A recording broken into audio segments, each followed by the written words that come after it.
Hey there, my fellow intellectuals. How are you doing today? Kyle here with another video. And as you can see, I am back from my vacation. I went to the East Coast of the United States last week to see some people that I really care about. And now I'm back and I'm ready to make YouTube videos again and start doing research. And the vacation was really nice. I feel very rejuvenated and refreshed. So yeah, happy about that.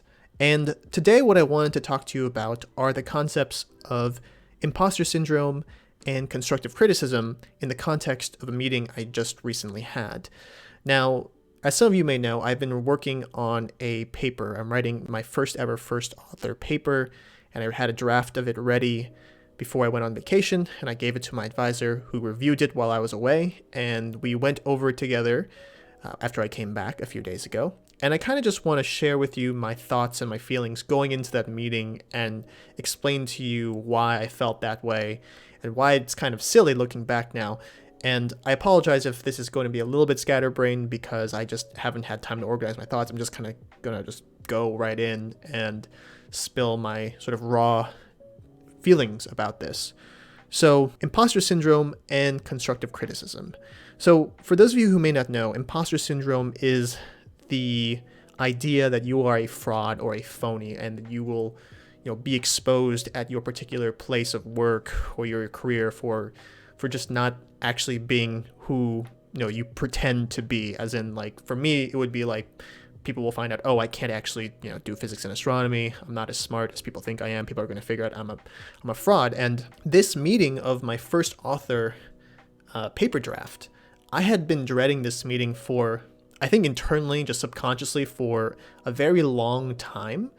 And the reason for that was imposter syndrome, but it was like, logically speaking, it didn't make sense because obviously I'm 4 years into a PhD program. I've advanced to candidacy. I've done a lot of things to demonstrate that I can, be in this program, and I'm very competent and I know what to do. And that, while making a paper and writing a paper is a very, very, big step, it's something that I've shown that I'm capable of doing. And I've also in my past have been very, pretty good at receiving constructive criticism from different individuals in my life. Growing up, I played the piano, so I had a lot of different piano teachers. They always had to critique my form and my style of play.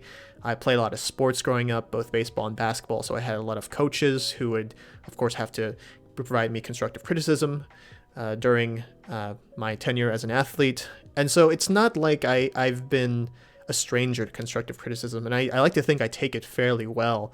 But for some reason, this meeting with my PhD advisor, because of my imposter syndrome, I just thought like, oh man, this is the moment. This is the moment where it all comes crashing down for me, where he's going to find out that I'm a fraud, that I can't actually do physics. He's going to read the paper and it's going to be like, wow, he just wasted 3 years of my time and, he doesn't know what he's doing. And, just those kinds of thoughts. And that's not what happened during the meeting.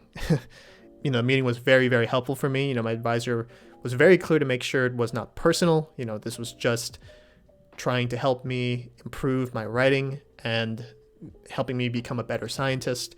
And I really appreciated it. I think we went through like every page of the paper and he was giving me all of the different, points that he had marked up. It was like just all in red. There was a lot of red on my paper draft, but I actually liked it because it really helped me see sort of my weaknesses as a scientific writer and gave me a good idea of how I can improve. And I think that's ultimately what those kinds of meetings should be like. And I'm very thankful for my advisor being the kind of person he is to provide that useful constructive criticism.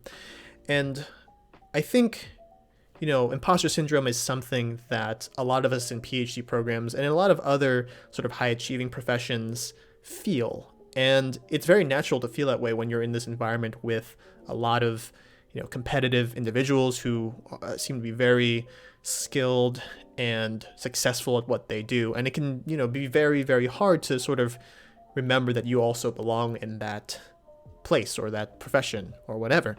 And I just wanted to make this video because it kind of shows you that even though people might seem that, they have it all figured out and that they're all super confident about their abilities, there are moments of doubt and there are moments of, I don't know, I can do this. And I think it's something we definitely need to talk about a little bit more in academia. I think a lot of people don't understand that there are that people feel that they don't belong, but they're just like everyone else who also kind of feels that way, right? And I know a lot of my friends have told me that they feel the same kind of way in our program.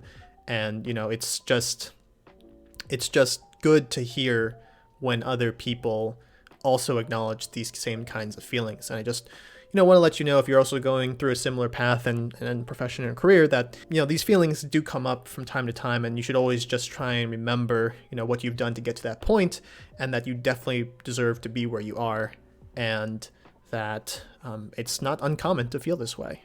So that's effectively it. I know this was kind of a shorter video, but again, this was just sort of all over the place, and I hope that it was insightful as to, you know, what I was feeling, what people in my position kind of feel periodically, and that serves as a reminder that, you know, you should take a step back when you feel these kinds of imposter syndrome symptoms, and just remember that you more likely than not deserve to be where you are, and that, you know, you are not actually an imposter. So thank you for watching. I hope you enjoyed this video. It feels good to be back making YouTube videos again, and I will see you guys in a future video. So take it easy, everyone.